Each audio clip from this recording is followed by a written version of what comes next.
नमस्कार दोस्तों, सबसे पहले हम आपको कांग्रेचुलेट करना चाहेंगे कि आप संस्कृत सीखने के लिए इंटरेस्टेड हैं। दोस्तों, आज के इस वीडियो में हम श्रीमान शब्द रूप को काफी विस्तार से समझेंगे। कारक चिन्ह के माध्यम से हम इसके एक एक मीनिंग को जानेंगे कि इन सभी शब्दों का क्या क्या अर्थ होता है, कौन से शब्दों का प्रयोग हम कहाँ कहाँ करते हैं। साथ ही यदि आपको ये श्रीमान शब्द रूप याद नहीं हो रहा है तो आज के इस वीडियो में हम आपको साथ के साथ याद भी करवाने वाले हैं, इसलिए आप बने रहें हमारे वीडियो के लास्ट तक। और चलिए करते हैं वीडियो को स्टार्ट।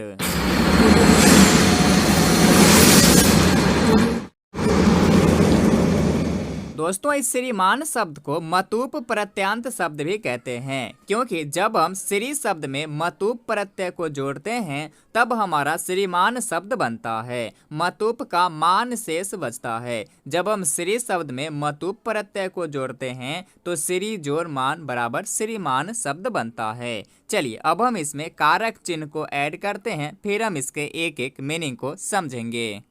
अब दोस्तों, आप ये कारक चिन्ह को तो समझते ही होंगे कि प्रथमा होता है कर्ता का ने कारक चिन्ह, द्वितीया होता है कर्म को, तृतीया होता है करण से या फिर द्वारा, चतुर्थी होता है संप्रदान, इसका कारक चिन्ह होता है को या फिर के लिए, पंचमी होता है अपादान से, लेकिन ये से अलगाव की स्थिति में होता है, जब हम एक दूसरे से अलग करते हैं तब। फिर षष्ठी होता है संबंध कारक, इसका कारक चिन्ह होता है काके की अथवा डारेरी। फिर सप्तमी होता है अधिकरण कारक, इसका कारक चिन्ह होता है में या फिर पर। फिर संबोधन कारक होता है, इसका कारक चिन्ह होता है हे अज। जब हम किसी को संबोधित करते हैं तब हम संबोधन कारक का प्रयोग करते हैं। चलिए अब हम इसके मीनिंग को समझते हैं।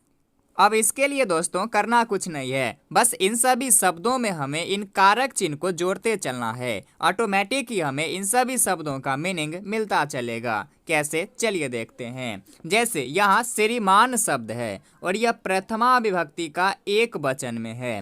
आप ये एक वचन, द्विवचन, बहुवचन को तो समझते ही होंगे कि जिससे एक का बोध हो उसे एक वचन कहेंगे, जिससे दो का बोध हो उसे द्विवचन कहेंगे, और जिससे दो से अधिक का बोध हो उसे हम बहुवचन कहेंगे। तो यहाँ श्रीमान शब्द प्रथमा विभक्ति एक वचन में है। यहाँ एक वचन में है, यानी कि श्रीमान शब्द का प्रयोग एक वचन के लिए हुआ है।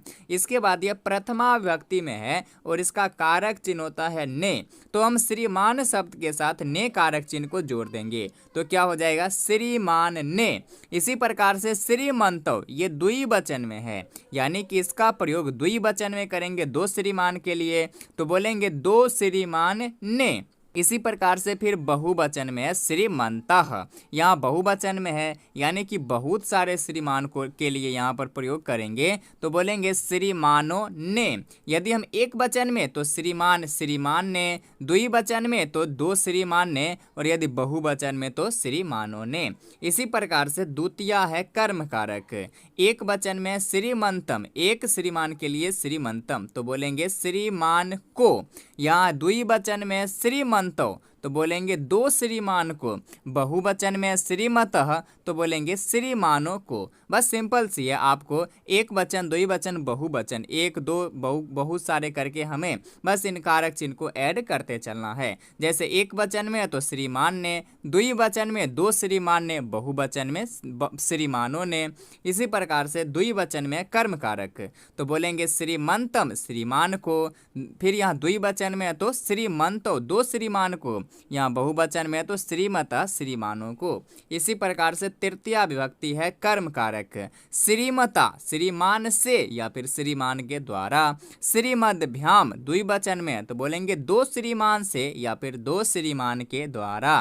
फिर बहुवचन में श्रीमभे तो बोलेंगे श्रीमानों से या फिर श्रीमानों के द्वारा। फिर चतुर्थी विभक्ति है, इसका कारक चिन्ह होता है को या फिर के लिए। जैसे श्रीमती श्रीमान को या फिर श्रीमान के लिए, श्रीमद्भ्याम दो श्रीमान को या फिर दो श्रीमान के लिए, श्रीमद्भ्यः श्रीमानों को या फिर श्रीमानों के लिए।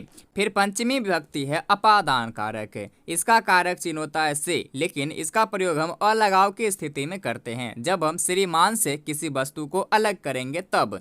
जैसे श्रीमतः श्रीमान से, श्रीमद्भ्याम श्रीमद्भ्याम दो श्रीमान से, श्रीमद्भ्यः श्रीमानों से। फिर षष्ठी है संबंध कारक।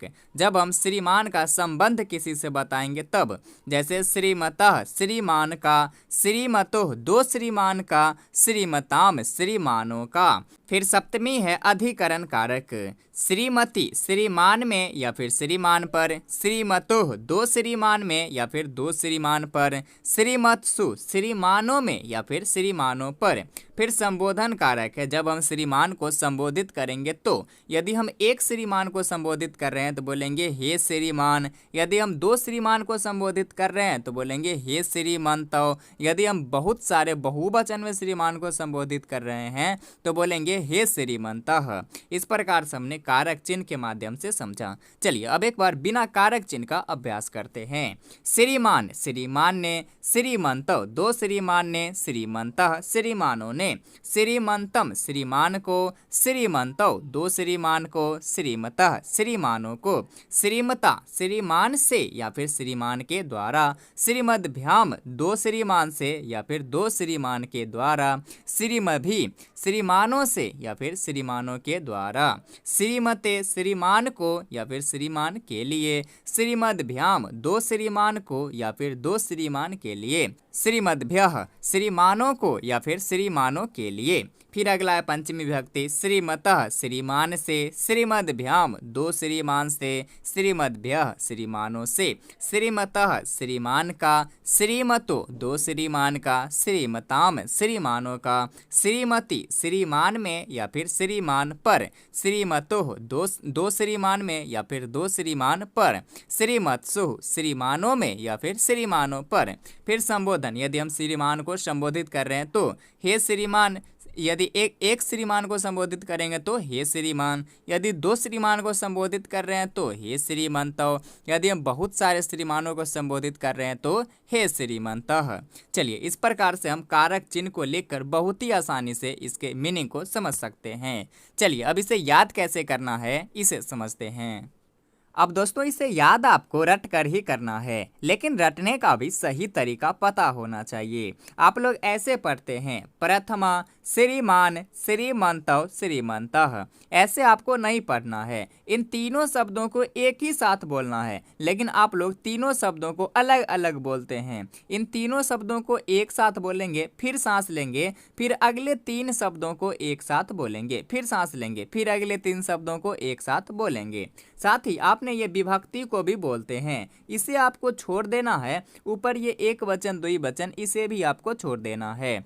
बस इन तीन लाइन को ही आपको ध्यान से पढ़ना है और रटना है। यकीन मानिए 5 मिनट के अंदर ही आपको बहुत ही आसानी से याद हो जाएगा। चलिए देखिए कैसे पढ़ना है।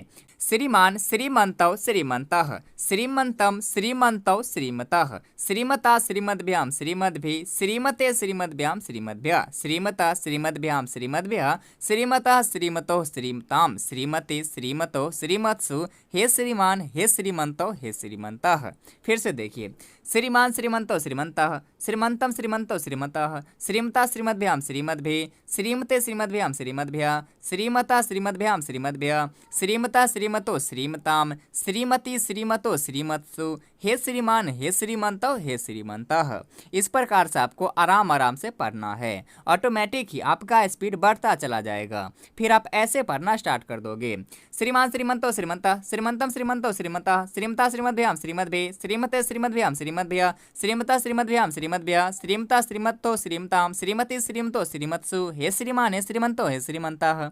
इस प्रकार से आप पढ़ोगे। एक बार फिर से देखिए श्रीमान श्रीमंतौ श्रीमंतः, श्रीमंतम श्रीमंतौ श्रीमता, श्रीमता श्रीमद्भ्याम श्रीमद्भिः, श्रीमते श्रीमद्भ्याम श्रीमद्भ्यः, श्रीमता श्रीमद्भ्याम श्रीमद्भ्यः, श्रीमता श्रीमतो श्रीमताम, श्रीमती श्रीमतो श्रीमत्सु, हे श्रीमान हे श्रीमंतौ हे श्रीमंतः। इस प्रकार से आप पढ़ोगे, लेकिन पहले आपको आराम आराम से ही पढ़ना पड़ेगा। कैसे, एक बार फिर से देखिए। श्रीमान श्रीमंतौ श्रीमंतः, श्रीमंतम श्रीमंतौ श्रीमतः, श्रीमता श्रीमद्भ्याम श्रीमद्भिः, श्रीमते श्रीमद्भ्याम श्रीमद्भ्यः, श्रीमता श्रीमद्भ्याम श्रीमद्भ्यः, श्रीमता श्रीमतो श्रीमताम, श्रीमती श्रीमतो श्रीमत्सु, हे श्रीमान हे श्रीमंतौ हे श्रीमंतः। इस प्रकार से आपको आराम आराम से पढ़ना है। तो दोस्तों आशा करता हूँ कि ये शब्द रूप आपको याद भी हो गया होगा, साथ ही ये समझ में भी आ गया होगा। यदि आप ऐसे ही और वीडियो देखना चाहते हैं तो प्लीज़ आप हमारे चैनल को सब्सक्राइब जरूर करें। धन्यवाद। Yeah.